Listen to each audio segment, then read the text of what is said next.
Muchísimas gracias, doctor Julio. Quiero agradecerle muy particularmente la presentación a usted, al Colegio de Anestesiólogos del Estado de Nuevo León. Quiero agradecer también muy especialmente a Vitalis por darme la oportunidad de darles esta charla, y por supuesto al grupo TIVA México, con el que estoy junto con el doctor Alberto Muñoz hace casi ya 10 años trabajando y viendo el tema de TIVA en conjunto. Lo que voy a hacer hoy en mi presentación va a ser comentarles un poco, permítanme, voy a compartir la pantalla y para no distraerlos los voy a dejar sin la imagen. Espérenme un segundito, que no terminé de compartir la pantalla, falta que dé clic aquí. Y aquí estamos con la presentación. La idea, como les decía, de la charla de hoy es ver un poco, cuando un médico habla de TIVA o ve cualquier texto que tiene que ver con TIVA, se va a encontrar que tiene cierta matemática asociada, y la intención es mostrar que no es complicada para nada, que la matemática que está involucrada es la mínima y necesaria, ¿sí? para lo que se necesita, los pocos cálculos que se necesitan hacer. Ver de todas las fórmulas que hay, qué es realmente lo que es necesario saber y entender, y que de eso, bueno, extraigamos lo que realmente necesitamos para hacer nuestro trabajo en quirófano. Yo cuando digo nuestro me incorporo como uno más, más allá de no ser médico, pero bueno, me siento tan cerca del tema que si me permiten voy a utilizar esa terminología. Acá les presento un libro que me regaló el doctor Haibauer, un amigo anestesiólogo acá del país, y me interesó particularmente un par de párrafos que resalto, en donde él y el doctor Fisela escribieron que la ciencia debe manejar un espectro muy grande de dimensiones, ¿sí? Y en particular lo que tiene que ver con matemáticas, sabemos que el campo es inmenso, pero me quiero agarrar de esta parte sola y decir que el médico en el ejercicio de su profesión necesita una pequeña fracción de todo esto. Ahora, esa pequeña fracción, cuando uno se mete adentro del tema, la tiene que dominar, ¿sí? Y dominar fuerte y ampliamente. Ya introduciéndonos en el tema que nos trae, nosotros sabemos que la dosis no causa el efecto, ¿sí? Sino que la dosis es la que va a lograr cierta concentración en plasma, en sangre, para que después cause cierto efecto. Este viaje desde la dosis hasta la concentración lo estudia la farmacocinética, y el viaje de lo que le hace, digamos, la droga al cuerpo lo estudia la farmacodinámica. Entonces, a grosso modo podríamos decir que la farmacocinética va a estudiar lo que el cuerpo le hace a la droga, y la farmacodinámica va a estudiar lo que la droga le hace al cuerpo. La definición más académica de farmacocinética es el estudio de la evolución temporal de los niveles de los medicamentos y sus metabolitos en los diferentes fluidos, tejidos y emuntorios del organismo, y de las relaciones matemáticas necesarias para desarrollar los modelos adecuados para interpretar tales datos. ¿Qué es esto? Vamos a intentar entender qué es lo que pasa dentro del cuerpo humano para poder ponerlo en una fórmula que después podamos utilizar para... Yo siempre hablo de una bola de cristal. La idea es intentar predecir qué es lo que va a pasar dentro del cuerpo del paciente al nosotros ingresar una droga en él. Después, respecto de los modelos del cuerpo humano, uno no puede hacer una fórmula que represente exactamente a cada uno de nosotros.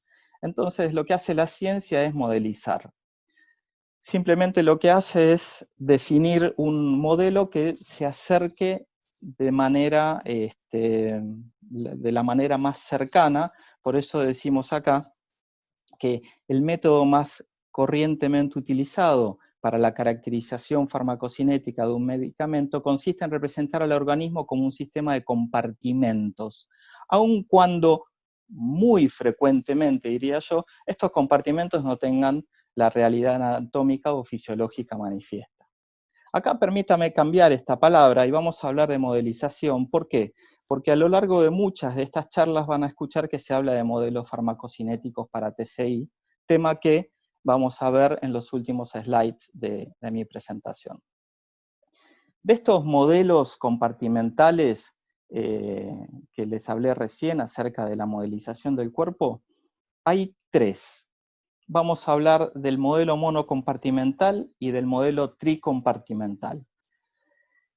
Primeramente, en el modelo monocompartimental, lo que vamos a hacer es colocar al cuerpo humano enterito en un solo compartimento, ¿sí? Este es nuestro paciente. Acá tenemos todo, los pulmones, vamos a tener también el corazón, absolutamente todo lo que concierne al paciente va a estar metido en esta única, vamos a llamarla, caja, y lo va a representar. Vamos a definir con DI la dosis inicial, con CL el clearance, BD el volumen aparente de distribución, y con CP la concentración plasmática. Y esta es la fórmula fea a la vista, por así decirlo, que nos va a representar cómo se comporta el medicamento que nosotros hayamos introducido en el paciente. Ahora, yo les dije que no íbamos a utilizar mucha matemática, o al menos no matemática complicada en esta charla. Entonces, vamos a ver cuál sería la cinética del bolo. Supongamos lo siguiente. Tenemos en ese paciente que dije que lo tenemos en un único compartimento, tenemos un volumen de distribución aparente de 40 litros. Colocamos un bolo, digamos, para decir una droga conocida por todos nosotros, de Propofol, y fíjense cómo se blanqueó, ¿no? Esto lo que sucedió es que estos 120 miligramos de Propofol que dividí en 40 litros, comenzó a aclararse, se comenzaron a aclarar dentro del paciente, y haciendo cuentas muy sencillas, si yo divido los 120 miligramos en los 40 litros, voy a tener que tengo 3 miligramos por litro, que es este valor inicial acá.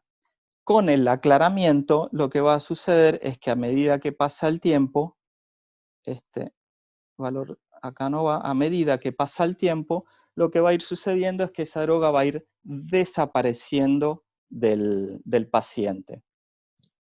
Acá sigo con algún que otro cálculo, y es que ya llevé de litros a mililitros la ecuación o el resultado, para que tengamos acá que nuestra concentración inicial dentro del paciente es de 3 microgramos por mililitro.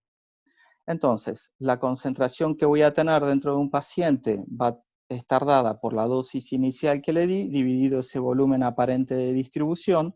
Este volumen está dado para cada uno de los fármacos, o sea, que cada fármaco, si ustedes buscan en papers o en las hojas de datos del fabricante, lo que van a encontrar es que ese volumen es un dato que se da de cada fármaco, y en particular, en el Propofol es de 300 mililitros por kilogramo de peso, ¿sí? Y al revés, haciendo un pasaje de términos muy sencillo, tenemos que la dosis inicial que necesito para obtener cierta concentración va a estar dada por esa concentración que yo necesite por el volumen aparente de distribución. Yo recuerdo que la doctora Aline, en la charla anterior que ella dio, hizo algunas cuentas, y la intención de este slide es volver sobre algunos números para que se puedan llevar dos casos prácticos en unas dosis utilizando remifentanil y propofol. Habíamos visto en el slide anterior que la concentración que está dentro del paciente, si yo no la mantengo, va a ir desapareciendo con el tiempo. Y ustedes quieren, obviamente, mantener a su paciente dormido durante el tiempo que demore la cirugía. Entonces, el concepto de la TIVA manual sería establecer una concentración plasmática inicial para que el paciente quede, por un lado, con cierta analgesia y por otro lado, con cierta hipnosis, y después mantener esa concentración a lo largo del tiempo, teniendo en cuenta que el paciente está intentando eliminar el fármaco ingresado. Entonces, para cada uno de los fármacos, ustedes van a tener, y ahí es donde yo no me meto, en cuál es el valor inicial de concentración que van a requerir de acuerdo a las condiciones de ese paciente. Entonces, por ejemplo, vamos a definir que esa concentración plasmática target para este paciente, que vamos a definirlo un ASA1 de 70 kilogramos, 40 años, para hacerlo bien sencillo, es de 4 nanogramos por mililitro, o sea, 0,04 microgramos por mililitro, y vamos a definir que de propofol vamos a querer darle una concentración inicial de 4 microgramos por mililitro. Yendo a los valores que yo les comenté que van a encontrar en las distintas tablas, para dar el bolo inicial digamos, de inducción, lo que van a tener que hacer es multiplicar ese valor de concentración plasmática target que ustedes han establecido, multiplicado por el volumen de distribución particular de ese fármaco. En este caso, para remifentanil, vamos a multiplicar estos 0,04 microgramos por mililitro, multiplicados por los 200 mililitros por kilogramo que tiene de volumen aparente el remifentanil, y nos da que van a tener que dar un bolo de 0,8 microgramos kilo. Igualmente, para el propofol, si hacemos esta cuenta, nos va a dar que tenemos que dar un bolo inicial de 1,2 miligramos por kilogramo. Me encantaría poder tener un poco de feedback de ustedes, por las condiciones que tenemos de virtualidad, no se puede, pero me imagino que son dosis que ustedes han escuchado y les deben resultar familiares.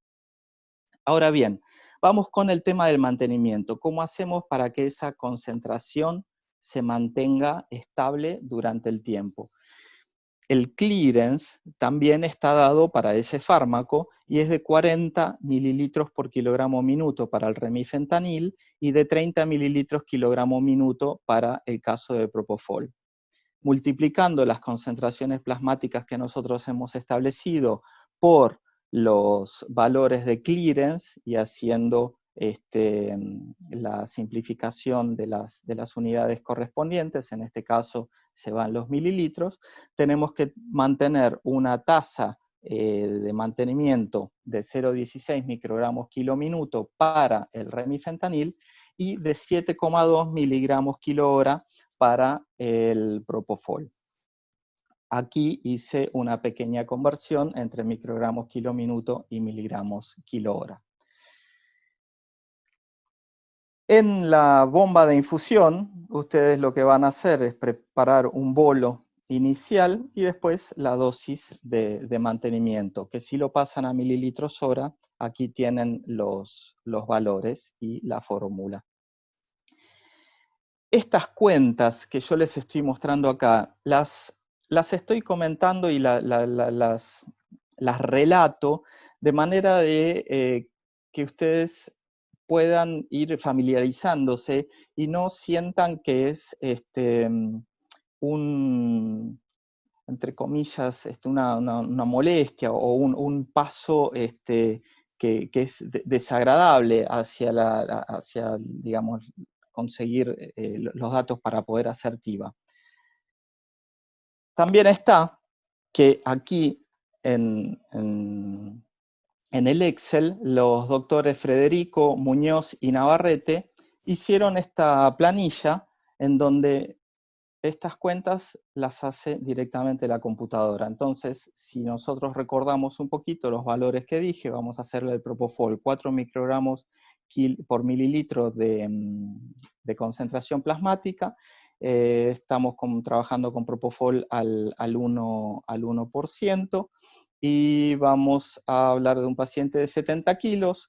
Colocamos entonces aquí los 10 miligramos por mililitro, los 70 kilos, acá la concentración plasmática que habíamos dicho que era de 4, y fíjense cómo automáticamente tenemos cuáles van a ser los valores que precisamos para hacer la inducción y el mantenimiento. Lo mismo podemos hacer con el remifentanilo. Si colocamos acá 70 kilos el paciente, acá yo había colocado que teníamos una dilución de 10 microgramos por mililitro, y vamos a colocar acá una concentración plasmática de 0,04, y esto me está dando mal porque tenemos el tema de la coma.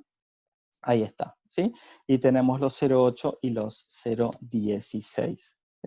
De esta manera, entonces podemos ver que teniendo la ayuda de una computadora al lado, lo único que hay que entender es cuáles son los datos que realmente se necesitan utilizar para poder hacer las cuentas. Y si no quieren recordar, por ejemplo, cuáles son las ecuaciones, y tienen por ahí cierto temor a equivocarse al hacer cierta cuenta con el celular o una calculadora, tranquilamente se puede hacer con la planilla de Excel. Acá tenemos presentados los nombres de quienes hicieron esta planilla, y yo me imagino que el doctor Eberto no va a tener ningún inconveniente en pasárselas a requerimiento. Ahora bien, hasta acá tenemos TIVA manual, ¿sí? Veamos qué es lo que sucede cuando hablamos del modelo de 3 compartimentos y cómo este modelo se utiliza para TIVA TCI. No sé si recuerdan que habíamos colocado en un único compartimento todo el cuerpo humano en el modelo monocompartimental. Ahora, para poder ser un poquitito más precisos, lo que tenemos que hacer es describir las partes del cuerpo que tienen comportamientos similares reunidas en un compartimento, y las partes del cuerpo que tienen, digamos, comportamientos distintos en otro compartimento. Así es como se llama volumen central a todo lo que es plasma, corazón, riñón, hígado y cerebro. Después tenemos el compartimento B2, o compartimento rápido, que es un compartimento donde va a recibir droga de manera rápida, no tan rápida como el central, pero sí más rápida que el B3, por ejemplo, que es el llamado compartimento lento, y está conformado mayormente por la grasa. Para poder estudiarlo, vamos a definir dos constantes de distribución, que son dos números que nos van a indicar qué tan rápido o tan lento pasa todo lo que coloquemos en el compartimento central al compartimento 2, o todo lo que coloquemos en el compartimento central al compartimento 3. De la misma manera, si el compartimento central tiene menos concentración que los compartimentos 2 y 3, lo que va a suceder es que va a pasar droga del compartimento 2 al compartimento 1 a la velocidad K21, y va a pasar droga del compartimento 3 al compartimento central a la velocidad K31. Vamos a borrar esto, ¿sí? Y en particular nos vamos a llevar el cerebro como si fuera un cuarto compartimento, que es lo que se llama el compartimento efector, ¿sí? Es en estas drogas que vamos a estudiar en particular, el compartimento donde nosotros estamos intentando que llegue y haga su efecto. Si ustedes recuerdan esta diapositiva, yo les hablé de esta fórmula que está acá. Lo que sucede cuando tenemos 3 compartimentos es que esa fórmula se distribuye en todos los otros compartimentos. Cada uno tiene su curva acá de decaimiento una vez que hacemos la inyección. Y esto se traduce en una ecuación inmensa, pero yo no les mentí, la idea no es complicarlos acá con mucha matemática, la idea es entender cómo es que la TIVA TCI funciona para que la puedan utilizar de manera cómoda. ¿Cuál sería nuestra apuesta en todo esto? Poder transformar esa ecuación fea en algo que sea sistemático desde el punto de vista de pensar en un bolo, en donde llenamos un compartimento central, tener en cuenta cuál es la eliminación por el clearance de esa droga en particular, y cuáles son los valores de distribución que vamos a tener a los compartimentos periféricos, ¿sí? Este es un slide que saqué de un curso de la Sociedad Europea de Anestesiología, dado por la doctora Servín. Me pareció muy pertinente traerlo hoy aquí. Ella también define y muestra las ecuaciones de cada una de estas tres partes del modelo BET, en donde esta la vimos en la TIVA manual, esta también, que era la de mantenimiento de la TIVA manual, y estas dos son las que se agregan, en realidad esta de acá es la sumatoria, se agregan para hacer TIVA TCI, o si quieren hacer TIVA manual, el modelo tricompartimental, pero realmente no se los recomiendo, porque ahí sí es donde nos estaríamos complicando la vida de balde. Ahora bien, ¿cómo vamos a calcular las tasas de infusión en TIVA TCI? Es muy fácil, no las vamos a calcular. ¿Por qué digo esto? Porque para eso ya hay modelos farmacocinéticos que se encargan de hacerlo por nosotros. Lo que sí es importante, y es, me parece, la parte central de esta charla, es que se entienda el modelo tricompartimental. Y vamos a perder o invertir unos minutos en esta imagen. Acá, ¿qué es lo que está sucediendo? Estamos infundiendo cierta droga en el compartimento central.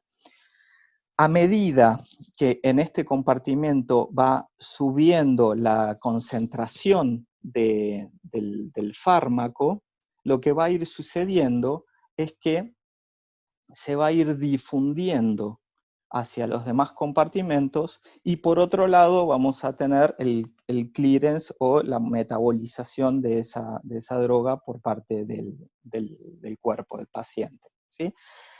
Respecto de la distribución, pueden ver que al compartimento izquierdo, que es el B2, la distribución es más rápida, ¿sí? Se está yendo parte de la droga que estamos infundiendo en ese compartimento central, parte se está yendo al compartimento B2.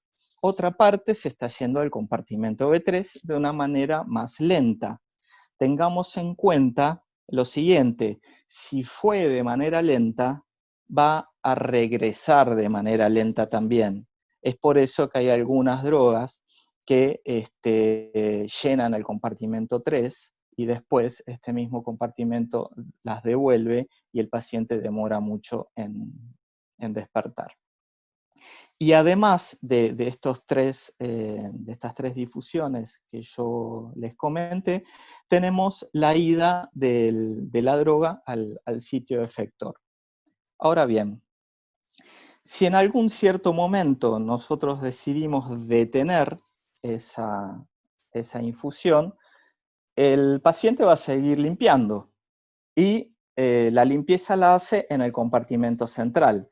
Entonces, en algún momento vamos a tener, por ejemplo, que en el compartimento B2 tenemos esa cantidad de fármaco, en el compartimento B central, digamos, tenemos esa otra cantidad de fármaco, y en el compartimento B3 tenemos esta otra. Disculpen la falta de precisión, pero el lapicito que tengo a veces me juega una mala pasada. Cuando la concentración del compartimento central sea menor que la concentración de fármaco en los compartimentos vecinos, estos le van a empezar a devolver fármaco. Y ahí es cuando ustedes hicieron cuentas pensando en el modelo monocompartimental y dijeron ya tendría que estar despierto, y el paciente todavía no está despierto. Esto sucede porque hemos acumulado en los compartimentos 2 y 3 algo de droga. Entendiendo entendiendo solamente el modelo tricompartimental, se puede entender sin ningún tipo de inconveniente cualquier modelo farmacocinético al que se encuentren, ¿sí? La clave es tener claro el modelo tricompartimental. Cuando se habla de TCI, van a escuchar constantemente que hiciste TCI, hiciste a sitio plasma, lo hiciste a sitio efecto, qué concentración le diste y lo hiciste a sitio plasma, y lo hiciste constantemente se está hablando de sitio plasma y sitio efecto. ¿Qué es cada uno de estos? ¿Qué es TCI a sitio plasma o qué es TCI a sitio efecto? El tema es el siguiente, y es muy sencillo, es tener en cuenta en dónde voy a medir las concentraciones, ¿sí? Nosotros podemos medir las concentraciones acá, en el compartimento central. Cuando uno coloca, imagínense que colocan un medidor de propofol aquí adentro. Esa aguja me está diciendo qué cantidad de propofol tengo ahí adentro. Si el propofol lo coloqué en el compartimento central, es evidente que esa concentración, imaginemos que quiero llegar a 4 microgramos por mililitro, va a aparecer enseguida.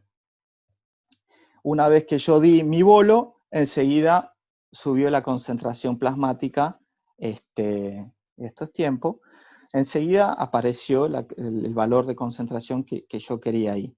Ahora, si mido la concentración en el cerebro, ahí lo que va a suceder es que primero tengo que colocar droga aquí adentro. Y después tiene que irse hasta ahí. Por eso son famosos los valores de KE0. No se habla tanto de KE1, sino de KE0, pues se toman como que son iguales.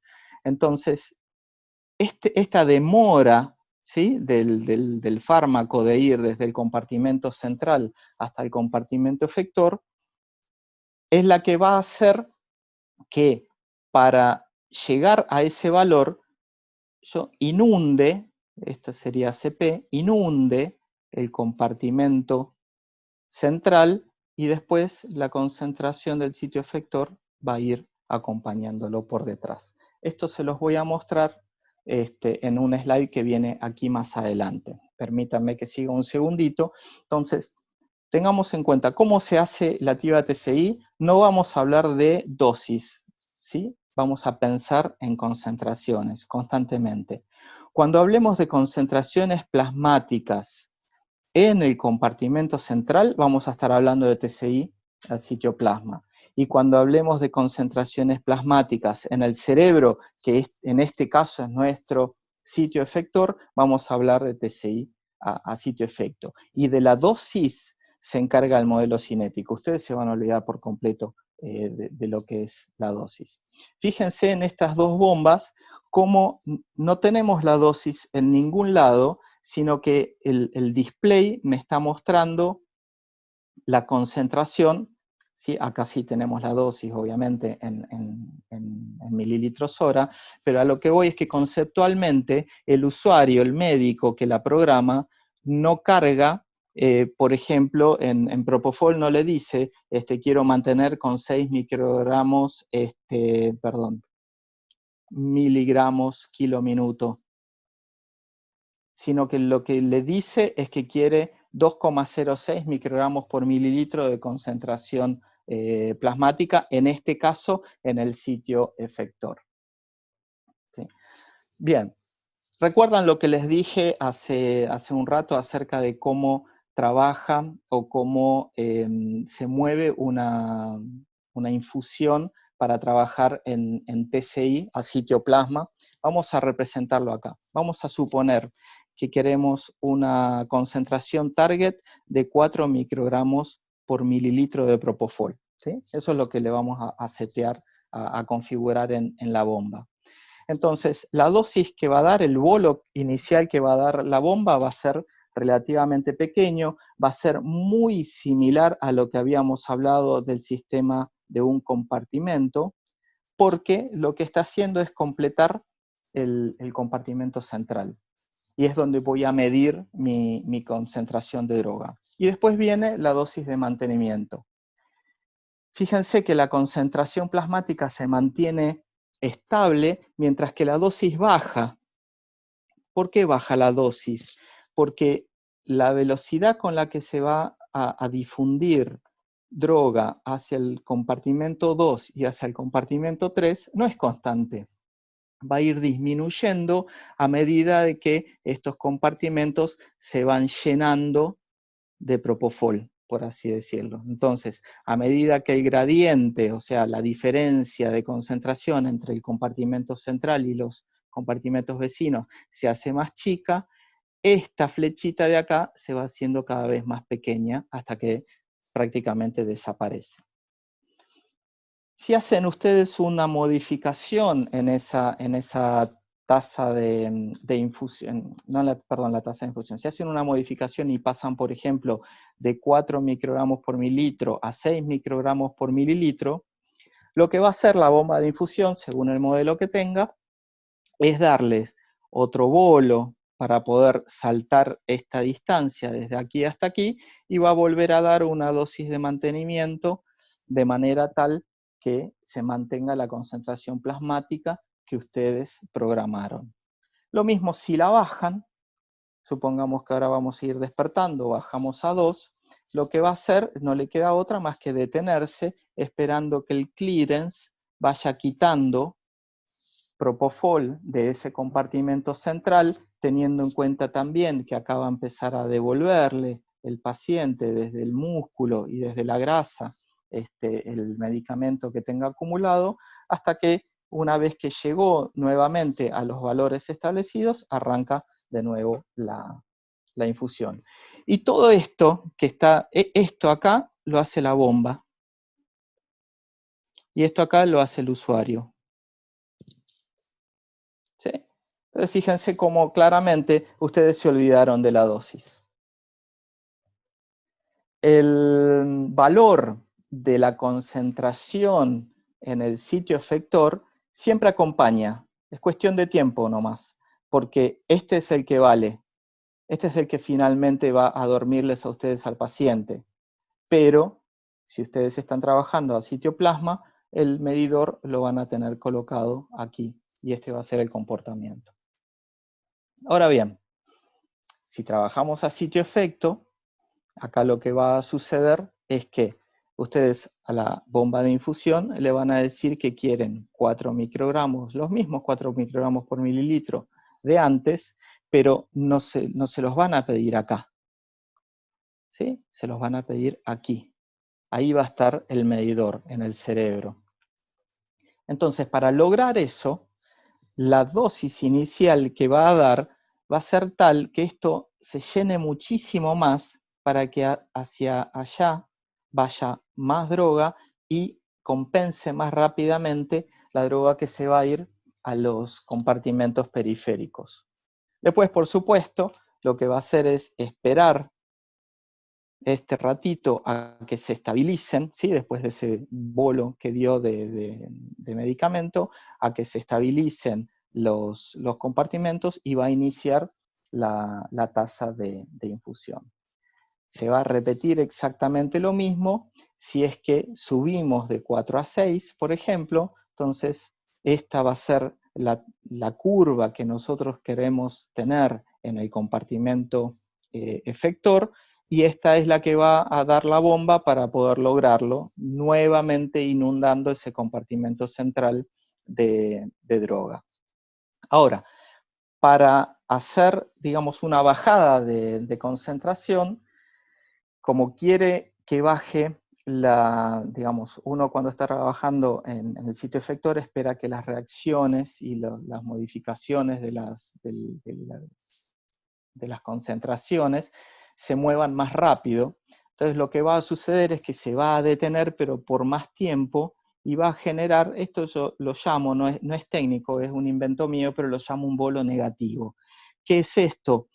Lo que sucede es que va a bajar mucho la concentración en el compartimento central, de manera tal de que haya espacio para que pueda volver droga. Esta KEO que dibujamos aquí, en realidad lo que hace es volver hacia el compartimento central. Si el cerebro forma parte del compartimento central, es como una subdivisión del compartimento central. Comparemos un poco las dos curvas. Esta es la que dibujé anteriormente pensando en TCI a citoplasma, y esta es la que dibujamos hace un rato en TCI a sitio efecto. Si ustedes miran los valores a los cuales llegó la concentración a sitio efecto, son los mismos. Ambos llegaron a 4. Acá tengo 4 microgramos por mililitro, acá tengo 4 microgramos por mililitro. La única diferencia es el tiempo. Con lo que, si ustedes quieren trabajar a TCI sitio plasma, ningún inconveniente, lo hacen. Sepan que van a demorar 2, 3, 4, 6 minutos más en alcanzar los valores de efecto que ustedes quieran obtener. Lo mismo cuando se sube que cuando se baja. Entonces, por ejemplo, con el tema del remifentanil, que hay cuestiones de tórax leñoso, etc., por lo cual es recomendable relajar al paciente antes de iniciar la inducción. Si quieren iniciar a sitio plasma, se van a sentir probablemente muchísimo más cómodos y seguros si es la primera infusión que hacen, que si lo hacen al sitio efecto y no saben por ahí qué dosis inicial va a dar la bomba de infusión. Vamos a los modelos cinéticos. ¿Qué son los modelos cinéticos? Son un pequeño programita que está dentro de la bomba de infusión que hace algunas cuentas que tienen que ver con lo que yo les mostré antes del modelo BET, como para poder dar ese bolo inicial y después la dosis de mantenimiento. No tiene otra cosa más que cargados los valores de las constantes de distribución que les había mostrado del modelo tricompartimental. ¿Qué es interesante mirar acá? No sé si tanto los valores de los números, ¿sí? Porque muchas veces por ahí no le dicen nada, pero sí es importante ver lo siguiente. Este modelo solamente utiliza como variable el peso. Ustedes a las bombas le van a cargar el peso del paciente, le van a cargar la edad, le van a cargar el sexo y le van a cargar la altura o talla.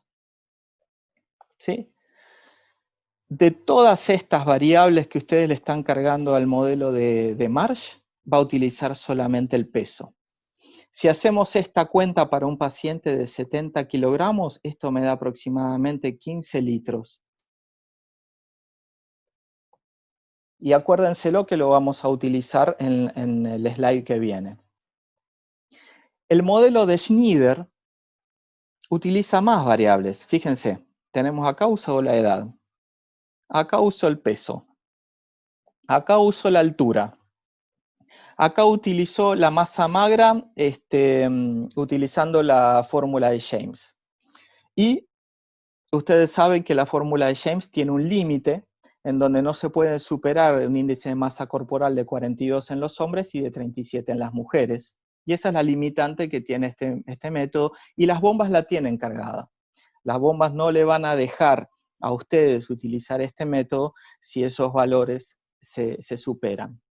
Pero, por ejemplo, un dato súper interesante es que el compartimento central es de 4,27 litros.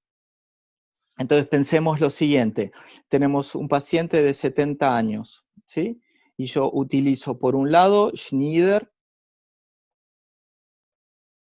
y por otro lado Marsh. Entonces, si este tiene un volumen central, el primero, de aproximadamente 5 litros y este de aproximadamente 15, quiere decir que el bolo inicial de Marsh va a ser 3 veces el bolo de Schneider. Y acá es donde está realmente el tema de la TCI. No en las cuentas que hay que hacer, sino en entender para qué tipo de paciente se utiliza cada modelo.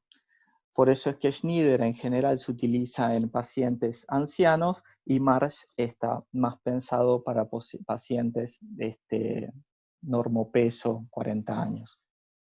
¿Sí? De eso va a hablar más adelante la doctora Carolina Frederico. Muy bien. ¿No tienen bombas?